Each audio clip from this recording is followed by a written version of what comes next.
Olá a todos, meu nome é Geraldo Júlio Pitzer Santos e sou professor aqui da Faculdade de Medicina de Petrópolis.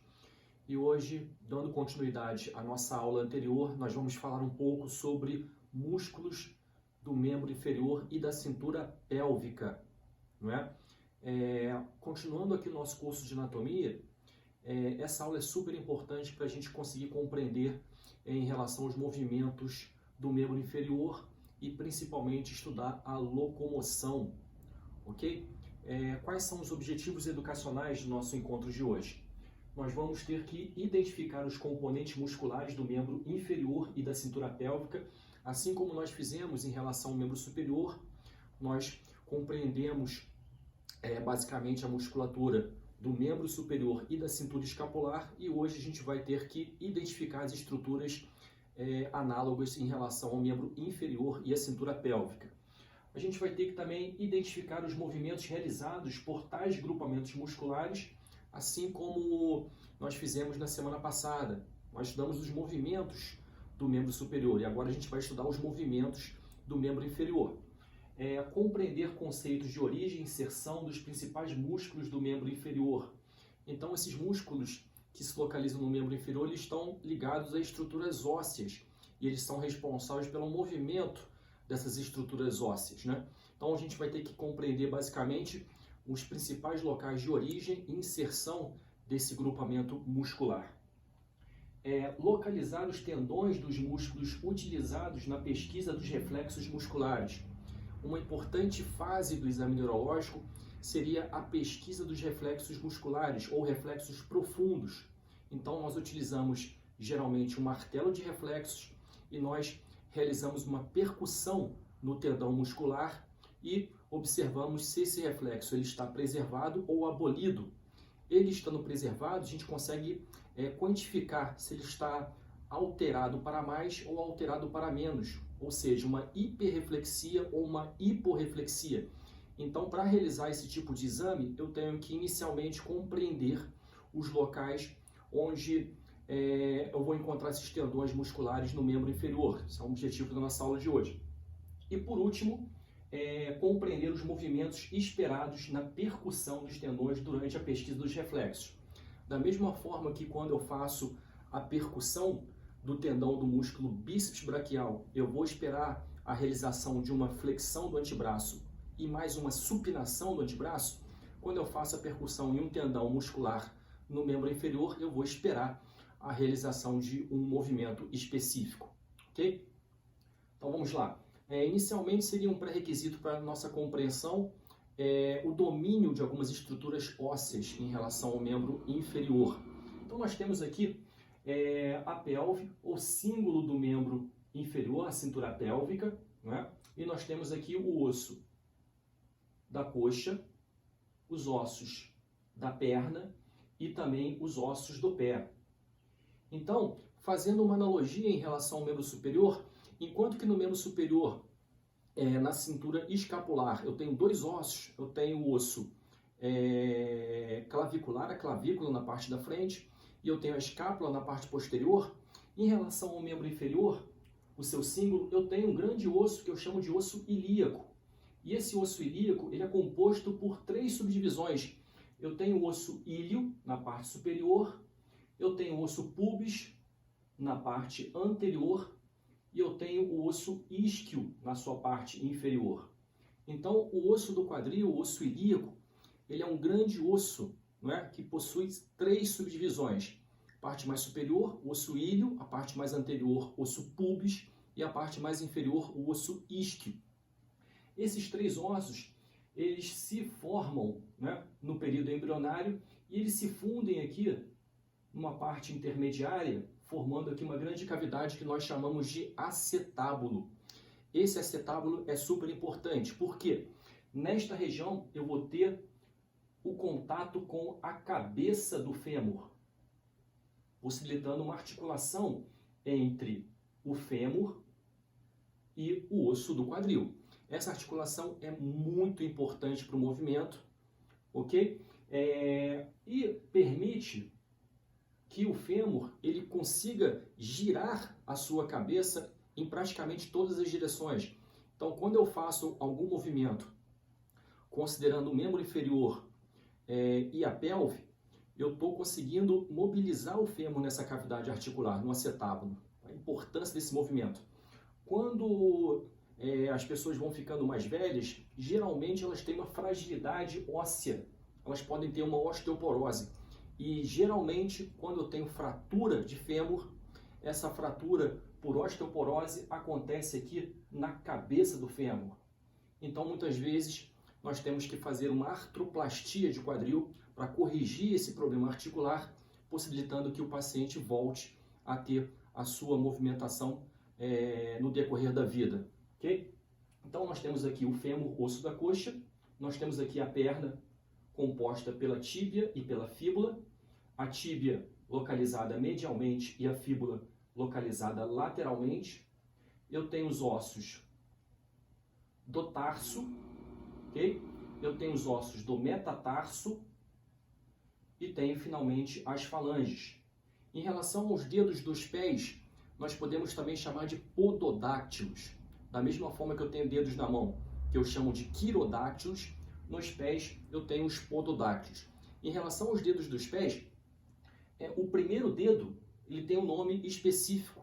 A gente chama o primeiro dedo de hallux, certo? A partir do segundo, eu não tenho nome de forma específica em relação a esses elementos. Então, segundo dedo, terceiro dedo, quarto dedo e quinto dedo. Mas o primeiro dedo do pé tem um nome específico, nós chamamos ele de hallux, ok?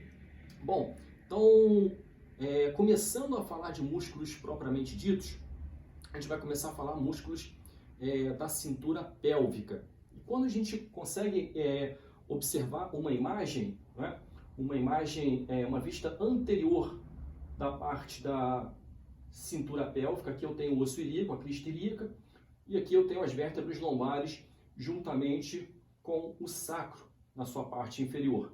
Aqui eu tenho a última costela. Eu observo que existem dois músculos que se originam aqui na parte do processo transverso das vértebras lombares, e esses dois músculos eles vão caminhando, né, na parte inferior, adjacente aqui à coluna vertebral, e vai chegar um momento que esses dois músculos vão ganhar aqui o membro inferior. Então são dois músculos importantes. Esses músculos nós chamamos de psoas. Psoas maior e o psoas menor. Observem que o psoas menor fica localizado anteriormente ao psoas maior. O psoas maior tem um comprimento semelhante ao psoas menor, porém ele é mais robusto, ok? Em comparação com o psoas menor. Algumas pessoas a gente pode até não encontrar o psoas menor. É um músculo bastante variável, mas o psoas maior é um músculo super importante. Esse músculo psoas maior é tão importante que ele até muitas vezes é utilizado na interpretação de imagens radiológicas do abdômen. Então, muitas vezes, quando eu tenho um processo inflamatório no abdômen, certo? O paciente adquire algumas posições antálgicas em relação ao membro inferior, e quando eu vou interpretar essa imagem, eu vou muitas vezes procurar a silhueta, né, da borda lateral do músculo psoas maior, né? Quando eu tenho um sinal radiológico onde eu não consigo encontrar essa silhueta, isso pode indicar indiretamente um processo inflamatório. Então, apesar de ser um músculo do símbolo do membro inferior, ele também é importante na interpretação de imagens radiológicas, principalmente em relação a raio-x simples de abdômen. Observem que o músculo psoas menor, ele caminha na parte ventral, na parte anterior em comparação com o músculo psoas maior. Ok? E observem um outro músculo aqui na região pélvica, tendo uma origem aqui mais inferiormente, originando aqui na parte voltada para a coluna vertebral em relação ao osso ilíaco. Esse músculo ele é chamado de músculo ilíaco, certo? Um músculo também importante em relação ao membro inferior. Esse músculo ele vai descer em direção à parte mais inferior e vai se juntar com o músculo psoas maior. E no momento que esses dois músculos eles se juntam, eu passo a chamar de músculo ilio-psoas, ok? Então o músculo ilíaco vai se juntar com o músculo psoas maior. A partir do momento que se juntar, eu chamo esses músculos de ilio-psoas. Esse músculo ilio-psoas, ele vai se inserir na parte anterior do terço superior do fêmur, Quando ele se contrair, ele vai realizar a elevação anterior da coxa sobre a pelve ou flexão do fêmur, certo? Da parte da coxa, uma flexão da coxa, não é? Então, é um músculo importante relacionado principalmente ao movimento de deambulação, ok? Então, músculo ilíaco, músculo psoas maior e músculo psoas menor, ok? Agora, observando os músculos da cintura pélvica numa vista posterior, eu vou observar e vou notar que na região glútea, certo? Nas nádegas, eu possuo alguns grupos musculares bastante interessantes. Eu tenho um grupo muscular que vai ser composto pelo músculo glúteo máximo, glúteo médio e glúteo mínimo, e tem alguns músculos mais profundos ainda em relação à sua topografia. Então, região pélvica posterior, músculos que também vão movimentar o membro inferior.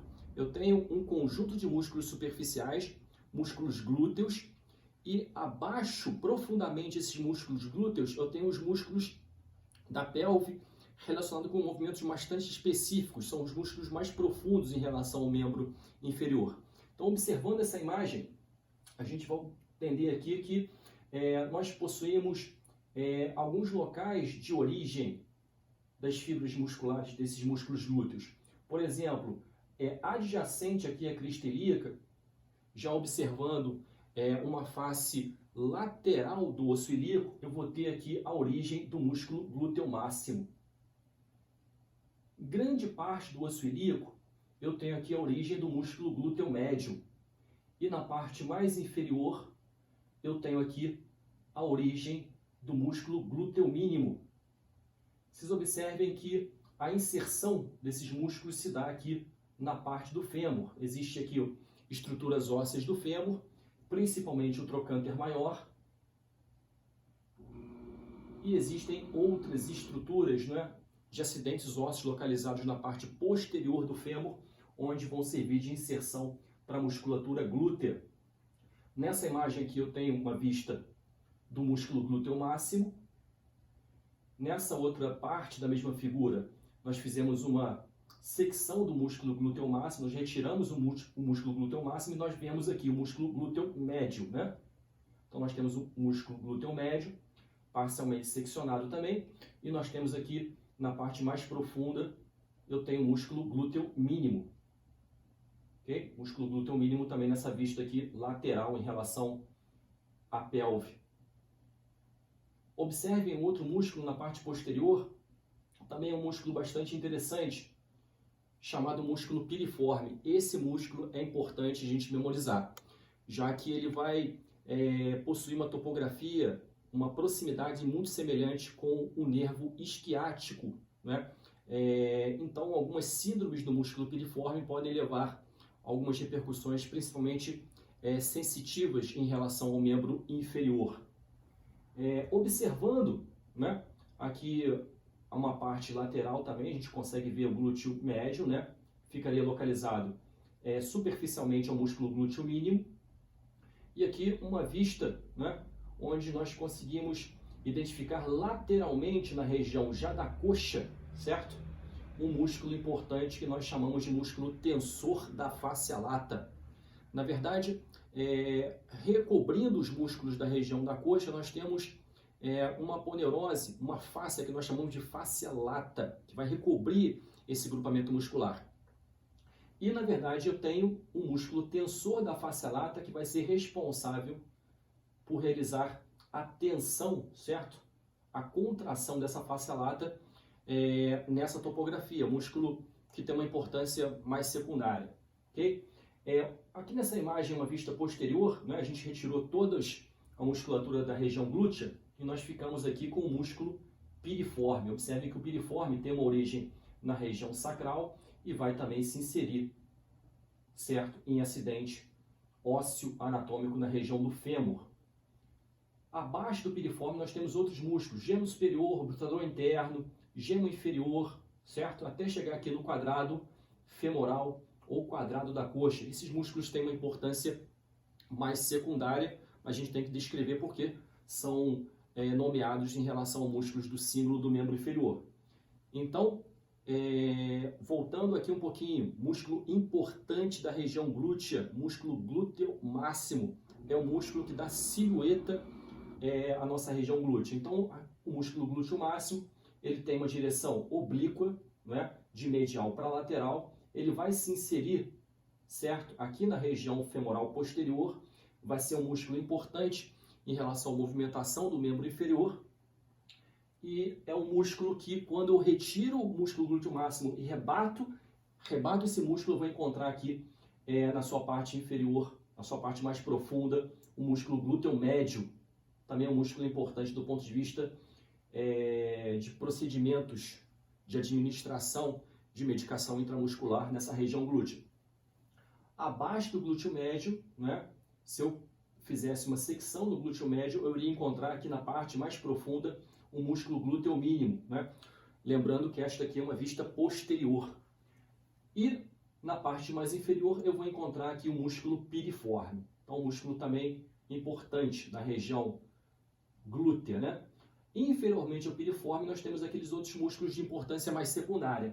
Nós temos o músculo obturador interno, gêmeo superior, gêmeo inferior. Eu vou ter o obturador externo do outro lado. E vou ter também aqui o quadrado da coxa, também chamado de quadrado femoral. São os músculos que também vão entrar em contato com o fêmur e vão realizar movimentos, né, possibilitando uma rotação da cabeça do fêmur no interior da cavidade acetabular.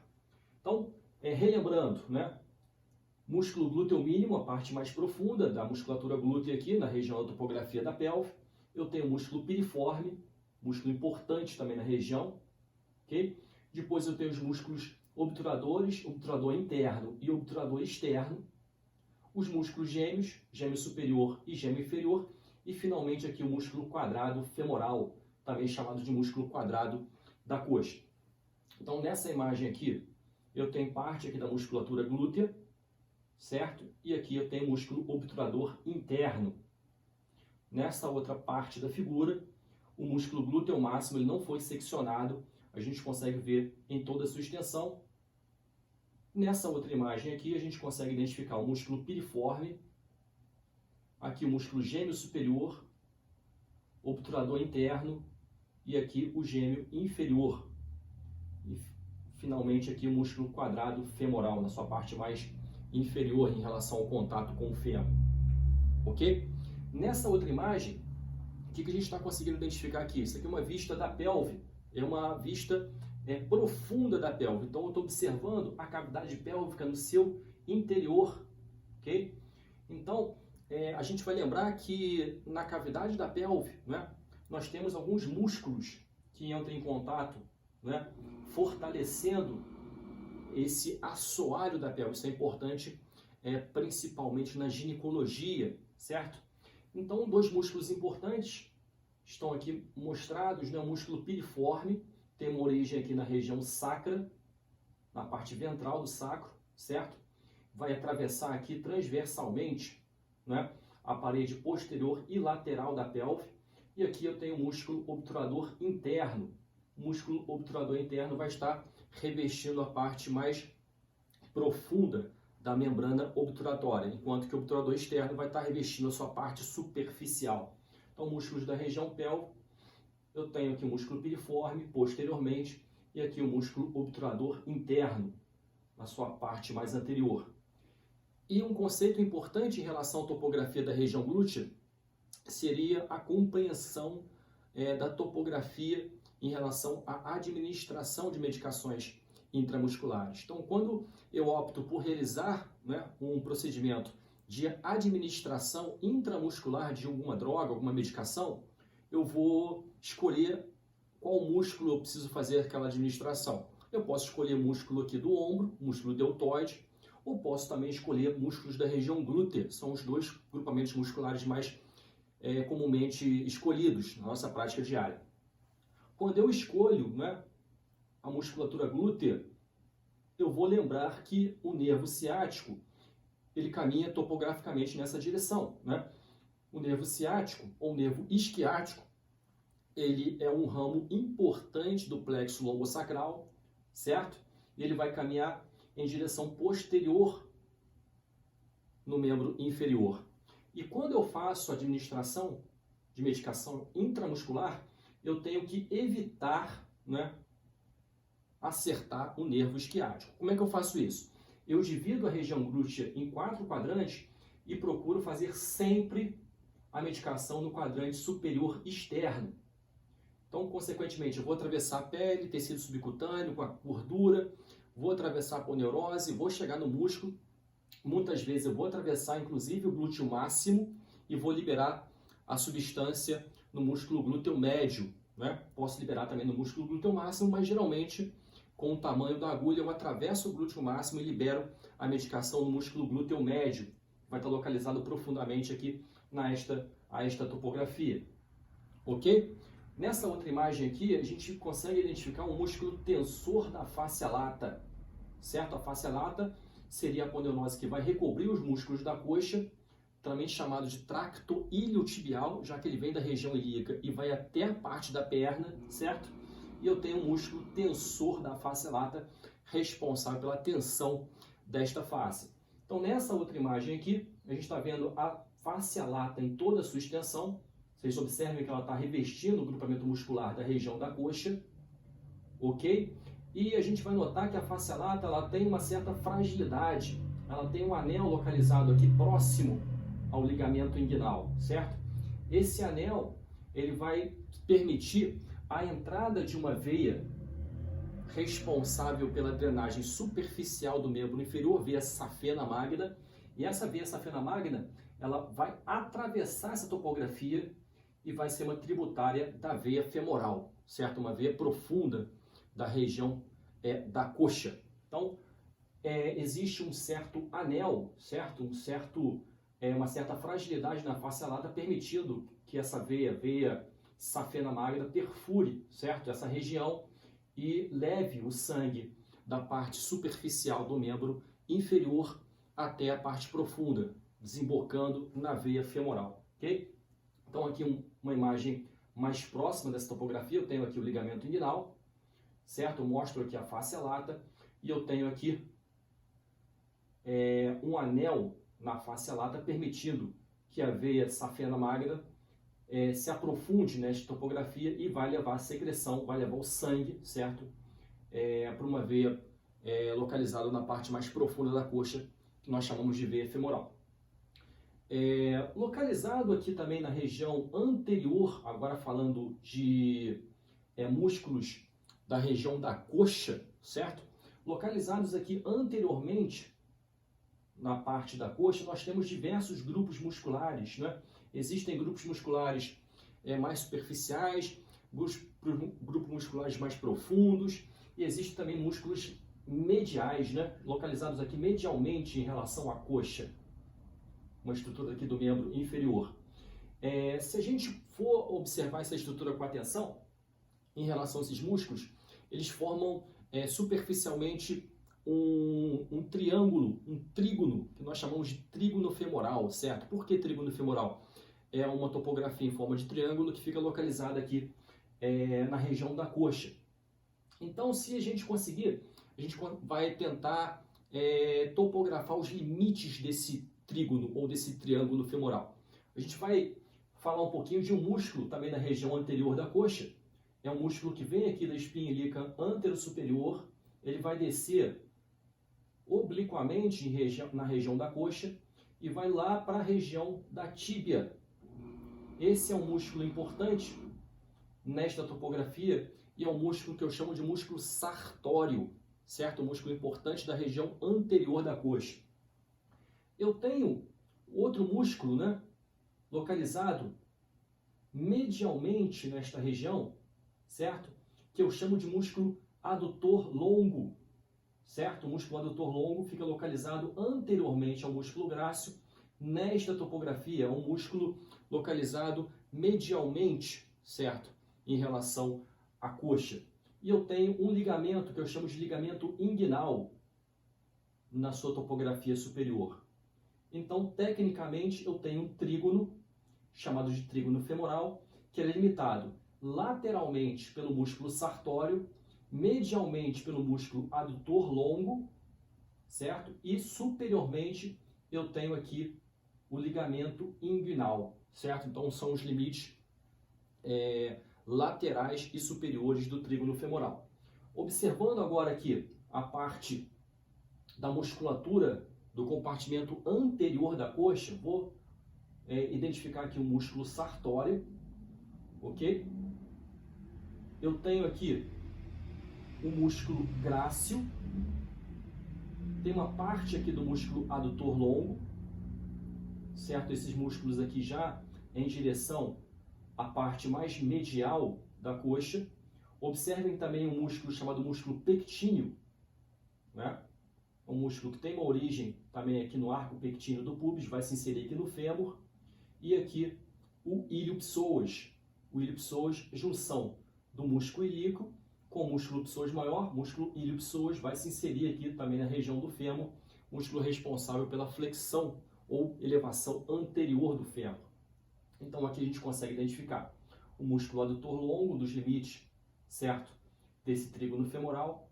Eu tenho o músculo sartório e eu tenho o ligamento inguinal aqui na parte superior. Observe aqui na parte anterior da coxa, eu ainda vou possuir um músculo super importante. Este é importantíssimo de nós memorizarmos, o músculo quadríceps femoral. Por que quadríceps? Porque ele possui 4 cabeças. Então, esse músculo quadríceps, ele vai ser responsável por realizar a extensão da perna, já que ele vai possuir um tendão patelar ou tendão do quadríceps, e esse tendão ele vai se inserir aqui na tuberosidade da tíbia. Então, quando o músculo quadríceps se contrair, ele vai possibilitar a extensão da perna sobre a coxa. O músculo quadríceps ele possui 4 componentes. Ele possui o reto femoral, ele possui o vasto medial, o vasto lateral e o vasto intermédio. Então, observando aqui a topografia da região anterior da coxa, a gente vai identificar o músculo reto femoral, ele vem aqui da espinha ilíaca anterosuperior também. Eu identifico aqui o músculo vasto lateral, identifico também o vasto medial, e se eu retirar aqui o músculo reto femoral, eu vou identificar aqui embaixo o músculo vasto intermédio. Então são 4 ventres, 4 cabeças em relação a esse músculo quadríceps femoral. Observando agora exclusivamente o músculo reto femoral, uma das suas cabeças do quadríceps femoral, a gente vai identificar que ele tem uma origem aqui na espinha ilíaca anterosuperior, ao contrário das outras porções que tem uma origem a partir de elementos no fêmur, né? Então, esta parte do músculo reto femoral, pelo fato dele ser essa parte do músculo quadríceps femoral, o reto femoral, pelo fato dele ter uma inserção lá em cima da pelve, ou uma origem lá em cima da pelve, e uma inserção aqui embaixo na região da tíbia, ele vai ser um músculo que vai atravessar 2 articulações, e consequentemente, além da extensão da perna, certo? Ele pode fazer a flexão da coxa. Esta cabeça específica do músculo quadríceps femoral. Os outros músculos, os outros componentes, o vasto medial, o vasto lateral e o vasto intermédio, eles vão fazer basicamente a extensão da perna sobre a coxa, ok? A gente tem o músculo sartório, que nós já escrevemos aqui, ok? E nós temos um músculo articular do joelho, que não tem tanta relevância assim, certo? Observem aqui o trígono femoral, composto aqui na parte lateral pelo músculo sartório. Eu tenho o músculo adutor longo, limite medial, e aqui a parte superior seria o ligamento inguinal, ok? Observando agora a parte medial da estrutura da coxa, nós temos outros músculos, né, importantes na região. O adutor longo, que a gente já falou, inclusive nos limites do trígono femoral. Eu tenho aqui, medialmente, o músculo mais medial de todos, eu tenho o músculo grácil, esse músculo aqui, certo? O músculo grácil é o músculo responsável pela aproximação dos membros inferiores, certo? Eu tenho o músculo piriforme, que a gente já descreveu. Observando aqui, eu tenho ilio-psoas, que seria a união do músculo psoas maior com o músculo ilíaco. E profundamente, né, eu tenho outros músculos importantes. Eu tenho o adutor curto e o adutor magno. O adutor magno tem uma importância razoável, né, localizado aqui nesta região, né, vai ser o principal músculo responsável pelo movimento de adução do membro inferior. Então, ele vai aproximar os dois membros inferiores, vai fazer a adução, certo? Então, localizados aqui na região medial do membro inferior, tem o músculo grácil, músculo pectíneo, músculo adutor longo, o adutor curto, o adutor magno, né? Entre o longo e o magno, eu tenho um adutor curto, que tem uma importância muito secundária, seria o músculo mais importante da região, seria o adutor magno, ok? Esse músculo adutor magno é tão importante e ele possui um canal, certo? Um canal por onde a artéria femoral ela vai atravessar esse músculo antes de chegar na região posterior do joelho. Então, aqui na parte anterior do membro inferior, na coxa, eu tenho uma artéria importante, chamada artéria femoral. Inclusive, eu consigo palpar o pulso da artéria femoral nessa topografia, aqui no trígono femoral. Vai atravessar o trígono femoral, essa artéria vai continuar, certo, na região anterior da coxa, ela vai ser protegida, né, pelo músculo sartório, que vai caminhar aqui na sua extensão, e essa artéria, ela vai se aprofundar, né, ela vai perfurar o músculo adutor magno, certo, atravessando um canal até chegar na região posterior do joelho. Eu consigo também palpar o pulso da artéria poplítea, que seria a artéria continuação da artéria femoral na região posterior do joelho. Então, ela perfura especificamente o músculo adutor magno, né? Uma outra coisa importante para ser falado aqui em relação à administração de medicamento intramuscular, vacinas também, por exemplo, né? No caso de crianças muito pequenas, lactentes, neonatos, essa musculatura da região glútea e da região do deltóide está muito pouco desenvolvida. Então, muitas vezes eu utilizo o músculo vastolateral na região da coxa para realizar, muitas vezes, a administração de medicamento ou administração de vacina, certo? Na região intramuscular do lactente. Então, só que mostrando no slide, aqui eu estou identificando a coxa, né, de um recém-nascido e administração intramuscular na região da coxa, abordando aqui o músculo vastolateral. Isso é muito feito em relação à maternidade, em relação ao berçário, para a gente administrar a primeira vacina que deve ser feita ainda dentro da maternidade, certo? Agora a gente vai falar um pouquinho sobre a região posterior da coxa. Então nós temos na região posterior da coxa 3 músculos importantes. O primeiro deles, músculo bíceps femoral, certo? Bíceps pelo fato de ele possuir 2 cabeças e femoral pelo fato de ele estar localizado na coxa, em relação com o osso fêmur.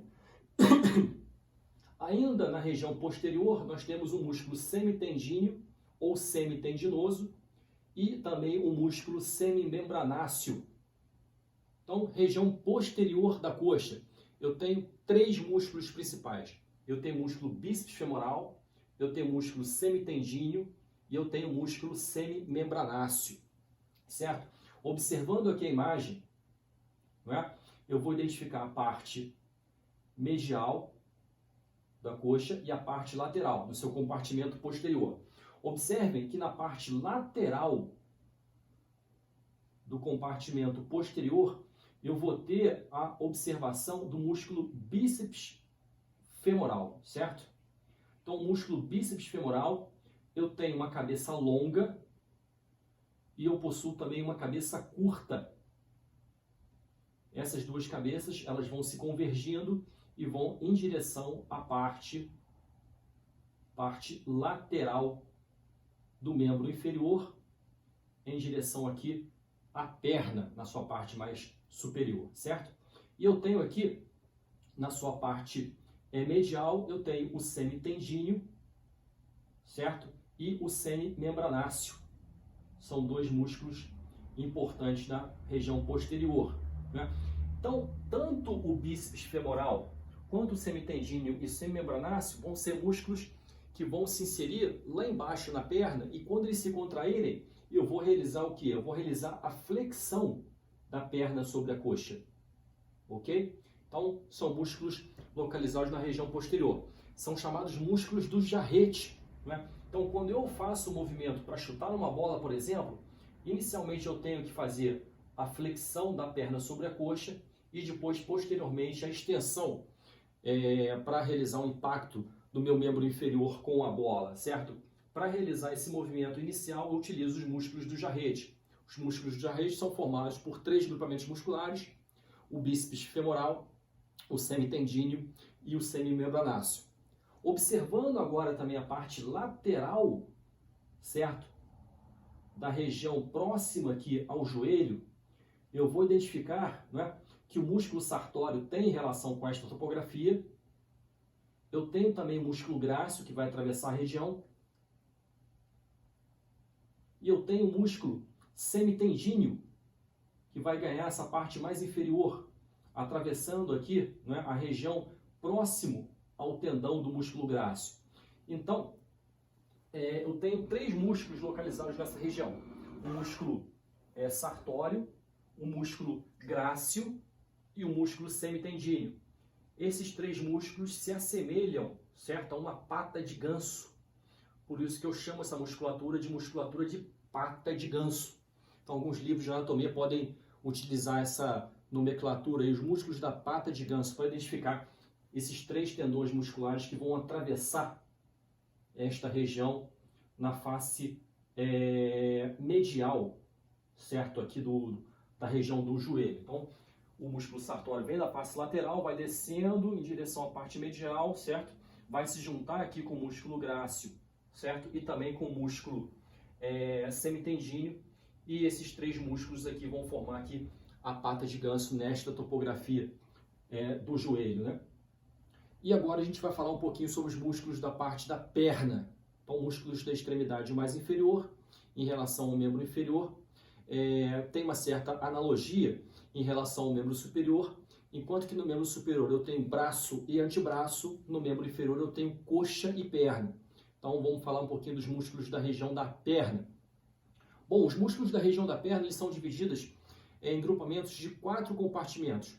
Eu tenho um compartimento anterior, eu tenho um compartimento posterior superficial, eu tenho um compartimento posterior profundo, e eu tenho o compartimento lateral. São músculos importantes, cada compartimento desse possui grupamentos musculares específicos. No compartimento anterior, ou seja, observando, olhando anteriormente a perna, ok? Eu vou identificar que ele é composto por 4 músculos. Eu tenho então o músculo tibial anterior, eu tenho o músculo extensor longo do hálux, eu tenho o músculo extensor longo dos dedos e tenho o músculo fibular terceiro. Observem a diferença em relação ao compartimento anterior do antebraço e o compartimento anterior da perna. Enquanto que o compartimento anterior do antebraço eu vou ter os músculos flexores do carpo, certo? No compartimento anterior da perna eu vou ter os músculos extensores do tarso. Certo? Por que isso acontece? Por que no membro superior tem parte do compartimento anterior voltada para frente, os músculos flexores, e na perna eu tenho os músculos anteriores voltados para realizar a extensão? Na verdade, isso a gente estuda durante a embriologia do membro, né? Eu tenho os brotos dos membros superiores e brotos dos membros inferiores, e durante a evolução, certo, desse feto, eu vou ter a rotação lateral dos membros superiores e a rotação medial dos membros inferiores, certo? Então, o compartimento anterior da musculatura do antebraço do membro superior vai ficar voltada para frente, enquanto que o compartimento anterior da musculatura da perna, certo, vai ser a parte da musculatura extensora em relação ao tarso, certo? Isso acontece por diversas explicações, né? Tecnicamente, o ser humano ele não precisa mais tanto dos membros superiores para se locomover. Então, a gente teve uma diferenciação em comparação com os animais inferiores diferentes da gente, onde esses membros superiores ficaram mais desenvolvidos em relação ao trabalho manual, por exemplo. Então, os músculos se desenvolveram a partir desse parâmetro aí. Então, o compartimento anterior da perna, eu vou ter o músculo tibial anterior, localizado aqui, colado à tíbia, certo? Então, eu consigo palpar a tíbia e observando que adjacente à tíbia, eu vou possuir aqui um músculo tibial anterior, eu vou ter um músculo extensor longo do hálux, mais lateralmente eu tenho o músculo extensor longo dos dedos e por último eu vou ter o músculo fibular terceiro. Esse músculo fibular terceiro, ele também é variável, pode ser que ele não exista, né? Mas considerando aqui o compartimento anterior da perna, eu tenho um grupamento muscular formado aqui por 4 músculos. Então, tibial anterior colado aqui na perna. Se eu tiver curiosidade, eu posso palpar a tíbia, né? E lateralmente identificar o músculo tibial anterior e realizar movimentos com o pé. Consequentemente, eu vou sentir esse músculo se contraindo aqui na parte anterior da perna, certo? Eu tenho um músculo que vai lá para a região do primeiro dedo, do hálux, né? Que seria o músculo extensor longo do hálux. E eu tenho outro músculo chamado músculo extensor longo dos dedos. Esse músculo ele vai possuir diversos tendões, cada tendão desse vai para um dedo específico, certo? Esse músculo, na verdade, ele vai realizar também a extensão dos dedos dos pés, certo?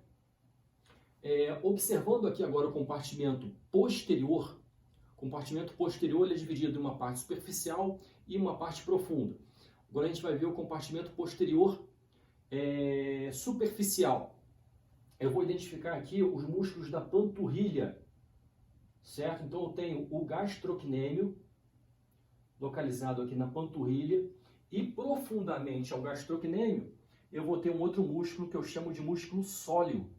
Então, se eu retirar as duas cabeças do gastrocnêmio, eu vou encontrar localizado aqui profundamente o músculo sóleo, ok? Esse músculo é importantíssimo, tanto o gastrocnêmio como o sóleo. Por quê? Esses 3 músculos, eles vão emitir aqui na sua parte mais distal um tendão chamado tendão calcâneo. E esse tendão calcâneo, ele vai lá em direção ao pé, também chamado de tendão de Aquiles.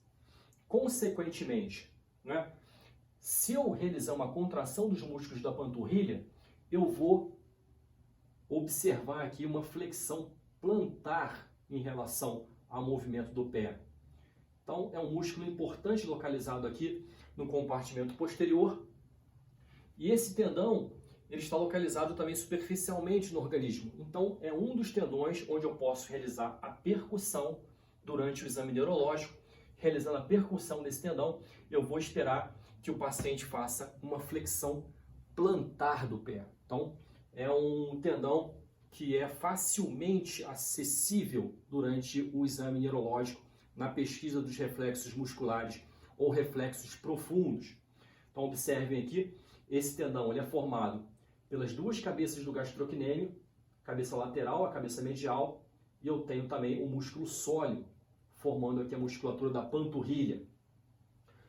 Observando aqui a região da topografia posterior do joelho, né, eu vou lembrar que aqui na parte superior eu tenho a coxa e na parte inferior eu tenho a perna, ok? E eu tenho na parte superior músculo grácil, tem o músculo semitendinoso e tem o músculo semimembranáceo, né? Na parte lateral, eu vou possuir aqui principalmente o músculo bíceps femoral, formando aqui os limites superior da fossa poplítea, ok? E aqui inferiormente eu tenho as duas cabeças do gastrocnêmio, a cabeça medial e a cabeça lateral. Lembrem que eu falei que a artéria femoral ela é perfurada pelo músculo adutor magro, né? A artéria femoral perfura o músculo adutor magro antes de chegar aqui na região poplítea, formando aqui a artéria poplítea, né?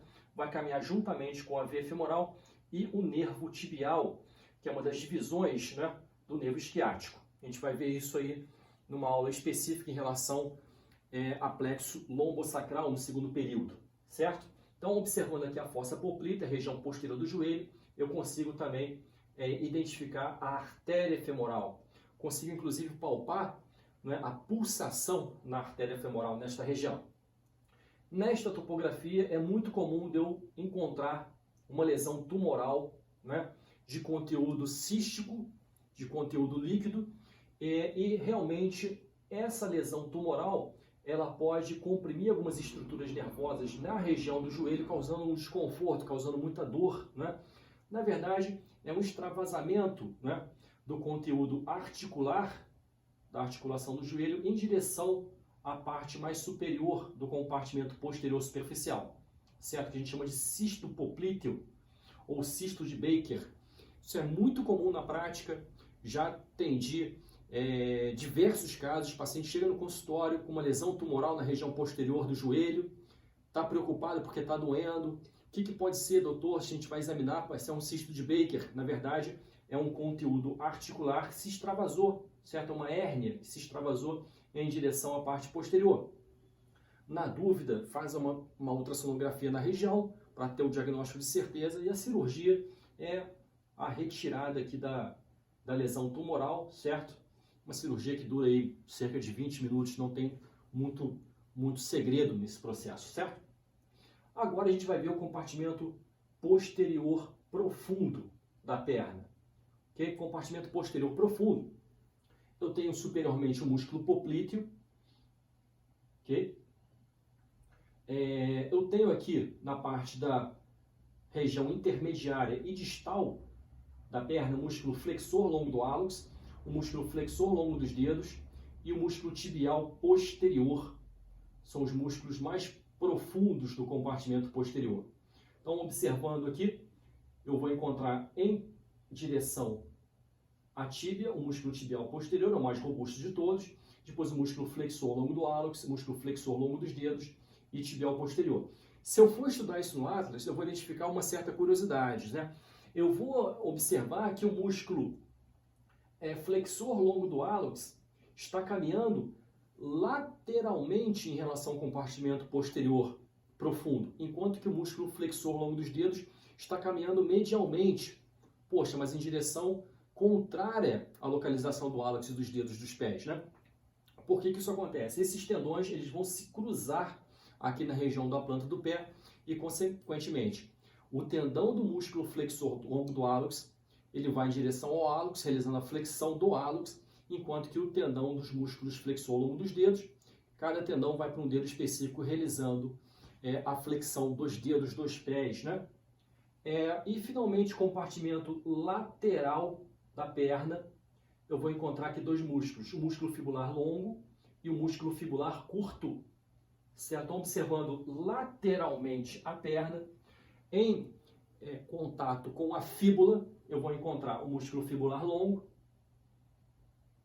ele é o mais superficial, enquanto que o músculo fibular curto fica localizado anteriormente, um pouco mais profundamente ao músculo fibular longo, né? Eu vou identificar também que esses dois tendões, tanto do fibular longo quanto do fibular curto, eles vão atravessar posteriormente ao maléolo lateral e vão em direção aqui à face lateral do pé, certo? Então, eu consigo palpar o maléolo lateral do pé e vou identificar posteriormente esses dois músculos que vão atravessar essa região, ok? Então, músculo fibular longo e fibular curto. Observe que o músculo fibular terceiro, ele fica localizado onde? Ele fica localizado no compartimento anterior da perna, juntamente com o tibial anterior, o músculo extensor longo do hálux e também o músculo extensor longo dos dedos, certo? Músculos da região dorsal do pé, são diversos músculos, não precisam ficar preocupados em relação à memorização dos músculos do pé, da mesma forma que não foi exigido os músculos da mão. Conhecimento muito específico, mais para subespecificidade, para cirurgião de mão, para cirurgião de trauma, certo? Mas da mesma forma que eu tenho os músculos extensor longo dos dedos, eu vou ter extensor curto dos dedos. Da mesma forma que eu tenho o extensor longo do hálux, eu vou ter o músculo extensor curto do hálux. Vai realizar também movimentos em relação aos dedos dos pés. Então aqui, se a gente observar a topografia do pé, essa topografia ela é rica em tendões, consigo identificar principalmente, né, o músculo extensor longo do hálux, eu consigo ver esse tendão atravessando a região dorsal do pé e consigo também identificar na região dorsal do pé, principalmente os tendões do músculo extensor longo dos dedos. Na região plantar é mais complicado ainda, existem 4 camadas musculares, certo? Então existem diversos músculos na região. Não é preciso memorizar isso neste momento. Esse é um conhecimento que tem uma importância secundária mais para a cirurgia, certo? Da região do pé, é mais para especialidade da ortopedia e da traumatologia. Tem cirurgião específicos de pé, certo? Da mesma forma que tem cirurgia de mão, o cara só faz cirurgia de mão, tem um cirurgião específico de pé. Esse cara ele tem que saber dessa estrutura aqui, certo? Já que ele vai abordar tecnicamente lesões traumáticas. Quando que a gente encontra lesões traumáticas de pé? Pacientes que caminham descalços e geralmente projetam a região da planta do pé em cima de uma superfície onde tem um objeto pontiagudo, cortante, que vai lacerar a região do pé, certo? Eu particularmente lembro muito uma paciente que eu atendi num baile de formatura. Eu estava trabalhando com um médico de uma formatura aqui da Faculdade de Medicina e 3, 4 horas da manhã, todo mundo, né, já alcoolizado, muita gente sem a sandália, sem o sapato, dançando no salão e uma menina, infelizmente, pisou, certo, num caco de vidro e realmente lacerou, né, a parte superficial do pé e comprometeu também, né, uma parte nervosa dessa região plantar. Isso acontece porque muitas pessoas não utilizam calçado adequado, então procurar não andar descalço nas superfícies, né?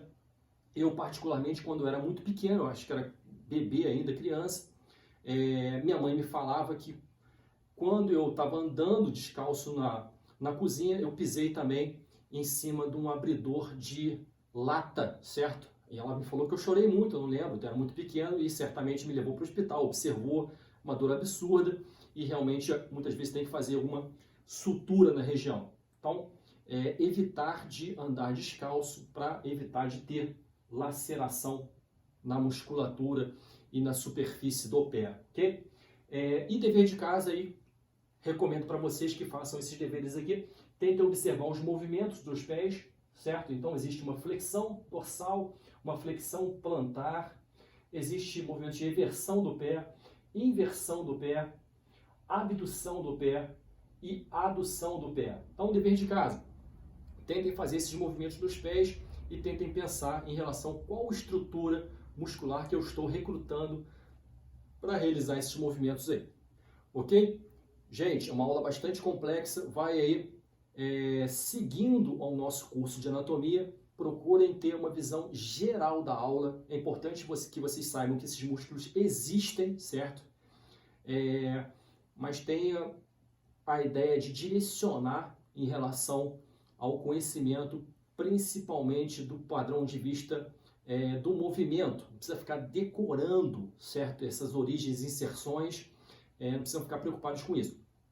Se vocês forem ver livros de anatomia, traz um assunto super completo. Então, nos livros tem lá todos os músculos, quais os nervos que vão inervar esses músculos, né? Quais os movimentos que vão ser realizados por esses músculos, qual é a vascularização desse músculo.